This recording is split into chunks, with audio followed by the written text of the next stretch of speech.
Anar. Salam aleyküm. Salam. Röya xanımdan sonra həyatın necə oldu? Çünki Röya xanımın çıxışları var. Harada ki sizin haqqınızda danışır. Sevgi dolu, göz yaşlarıyla. O qədər sayğılı, o qədər hörmətlə, o qədər xoş xatirələrlə. Bir də var Anar sizin çıxışınız.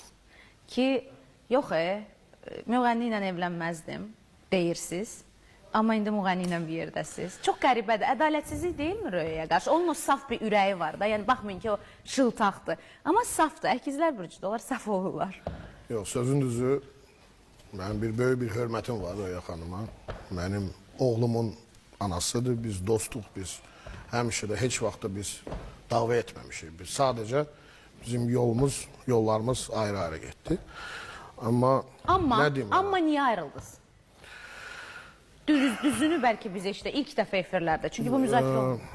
Mən bu barədə nə deyim valla? Məncə bir-birimizi başa düşmədik. Ondan